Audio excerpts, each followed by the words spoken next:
Disclaimers. I do not have actual beef with anyone mentioned in the video. Please do not harass or send hate to anyone mentioned within the video. This video and the hybrid in question is just purely made for entertainment purposes. With all that out of the way, let's get to the video. Hello everyone, this is Cooldinos and welcome back to a brand new video. Today we'll be covering a brand new hybrid I completed a little while ago to face off against HarrisTsang's YT2's hybrid named Lucy.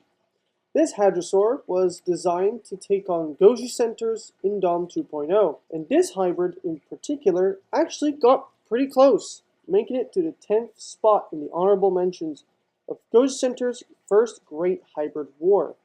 And when I heard that Harris was hosting his own hybrid war involving his Hadrosaur, I decided to bring myself to the challenge. However, I didn't go with a Ceratopsian or another sauropod, as any sauropod was not allowed in Harris's competition, sorry David, or a Megatheropod, amongst other builds.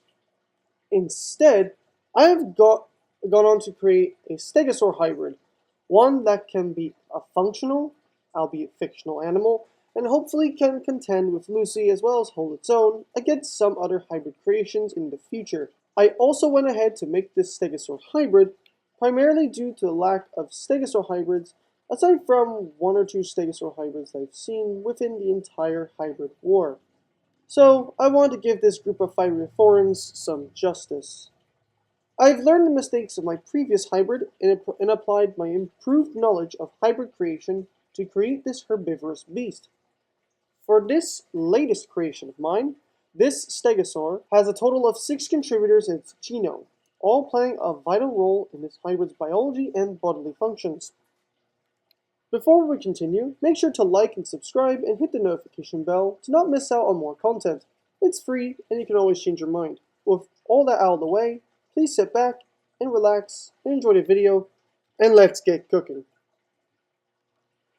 The first genetic contributor of my hybrid is Hadrosaur, the largest Stegosaur species ever discovered in the fossil record, serving as the overall base for the hybrid. This Stegosaur weighs in at an impressive 5 to 7.4 metric tons, or approximately 5.5 to 8.2 US or short tons, which is huge for a Stegosaur. Plus, it has some strong musculature on its body, especially where its limb bones are located.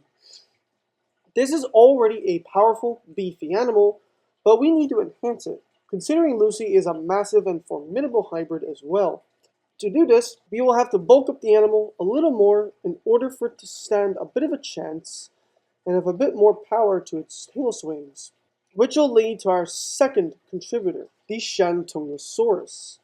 This large Hadrosaur will primarily be used for additional mass to our Stegosaur, bulking it up from the 5 to 7.4 metric ton weight all the way up to 10 to 14.8 metric tons, which is, for context, 11 to 16.3 US tons, basically doubling the weight. This serves as a sweet spot for our Stegosaur in sheer bulk and mass, while still being a bit faster than his larger Hadrosaur opponent, which weighs in at approximately 20 to 21 tons, and to, additionally, have the necessary internal adaptations to be able to carry the extra mass.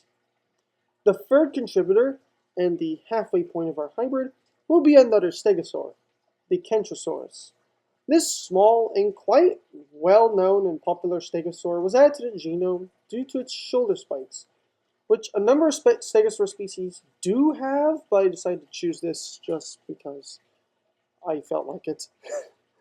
This will add a useful additional defensive trait for my hybrid dinosaur, although again I feel like I could have used another species that could do the same thing, but you know, it will still be useful regardless. It would probably help. The fourth genetic component in my hybrid is one that the general public does not know much about, and I may make a video on this animal in the future, the Euxiosaurus. Euxiosaurus is a basal or primitive Phyreophoran, much like other basal Phyreophorans, such as those like Cooldinos and Jacopil. Unlike the other two famous cousins, Euxiosaurus is primarily quadrupedal according to its skeletal structure, and based on the paleoart I've seen. This animal will contribute largely to the osteoderms found on the neck and sides of the body and along the tail as well, which will provide extra protection for my stegosaur. The fifth and last herbivorous genetic contributor is going to be an ankylosaur, which is also a fiery foreign, which is Zool, specifically Zool crurivastator. This ankylosaur adds partially enhanced spikes at the tail, not to be mistaken for the phagomizers, and does not add a tail club. The spiky armor is also applied at the outside of the front limbs, and leg and tail musculature is further enhanced. I know that leg musculature was already strong enough because of Dacyntrurus, but this contribution just makes our stegosaur a lot more tanky and able to withstand some more damage. The sixth and last animal in the genome is the Western African dwarf crocodile. Most of you are familiar with this crocodilian, and considering I have used this for David as well, but I'll give a basic rundown on what it brings to the table. The dwarf croc does have a thick hide and osteoderms, which serves as lightweight armor and will be applied to the lower limbs and underbelly of the animal. The stegosaur also does benefit from a bolstered immune system, bacterial and fungal, specifically thanks to the dwarf croc, making them highly adaptable and hardy hybrids, at least my stegosaur, and a strong snake's venom resistance, as well as some high poison resistance. However, it is best recommended not to have the organism stay in pathogen-ravaged conditions in the long term. This wraps it up for my stegosaurus genome, and with all the genetic contributors added together, I present to you all the Lacertitrurus loricataeus, meaning the armored spiked lizard full of points. The nickname I've given to this particular individual is called Alan. He weighs in at around 10 to 14.8 metric tons, or 11 to 16.3 US tons, with a length of 35 to 40 feet long and a height of 11 to 12 feet tall. He is a true behemoth for stegosaur. Not only is he able to defend himself effectively, he is also extremely congruent, as all of his contributors have descended from archosaur lineages and are all quadrupeds, with 5 to 6 contributors being herbivorous in nature, and with a total of 4 phyriophorans in his genome, which is literally 2/3 of his total genome, which is an extreme upgrade in terms of congruency for my hybrids compared to David. Despite the extremely high congruence of this animal and providing little room for behavioral issues, there are a few flaws in this hybrid, at least in my opinion, that I just wish to go over. The first, it doesn't necessarily have any contributors like limpets, scalyfoot gastropod, or vampire bat to strengthen the durability of the armor and weapons. This may come as an issue, although due to Alan being heavily defended while still having some decent levels of mobility, for a large animal, he should be fine. At that end, my hesitance to use something like limpets at the time, like months ago, may have played a part.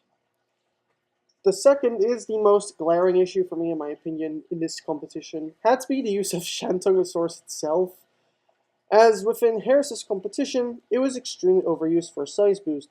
To be fair, that's just what I did, only for a size boost, and internal adaptations to carry the extra weight, and not exactly adding leg adaptations to a stegosaur, which would have thrown congruence and functionality run out the window if I did. This is more of just a personal pet peeve of mine and less of a flaw, but I just had to put this out there. The third and last one, this is a benefit on one side, as I mentioned earlier, in the video, but it could be a potential detriment, is the lighter weight. Now, having a smaller size than his opponent is a double-edged sword. On one end, you'll be a bit more mobile and would be able to avoid Lucy's attacks a bit more frequently. Not that he needs to, considering he's a stegosaur and can hold his ground, but But on the other hand, should Lucy get past his spiky defenses, Alan could take some serious damage, especially if she uses her jaws and weight to push him around. However, this was the sole reason why I added both Uxisaurus and Kentrosaurus for the primary armor, as well as the addition of Zool to protect the front limbs and make said limbs slightly more muscular. Overall though, just like David, I still had a load of fun creating this hybrid, and I created him in only half the time I took to create David, which for Alan was 2 weeks while David was a whole month. I had a lot of fun in the creative process while, constructing Alan, and even down to his color palette and naming.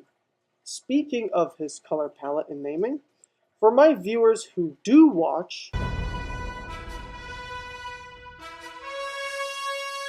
you may have noticed Alan's colors and naming are quite similar to a certain alien with the same name from the Invincible TV show.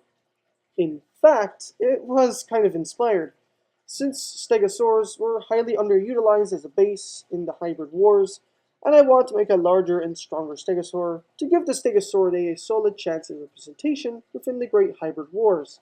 Just like the Unopens, Alan is the strongest Unopen in the series. If Alan does face off against Lucy, I'd say he has a relatively decent-ish chance at surviving and winning, but I'm not 100% sure of the win ratio. We'll just have to wait and see how well he does in this hybrid competition. Before I continue, as of making this video, I found out that Alan made it to the top 3 hybrids in the honorable mentions that were considered for the top 8 in HarrisTsang's YT2's Hybrid War. Even though he didn't quite make the cut, I'm still very happy he made it this far. And that just about wraps it up. That'll be all for now, guys. I really hope you guys did enjoy this new hybrid creation of mine. Thank you guys so much for watching. Make sure to like the video and subscribe for the channel if you haven't yet, and hit the notification bell to not miss out on more content like hybrids, dinosaurs, Godzilla, Minecraft, dinosaur reviews, and so much more. See you guys in the next video. Goodbye everyone. Cooldinos out.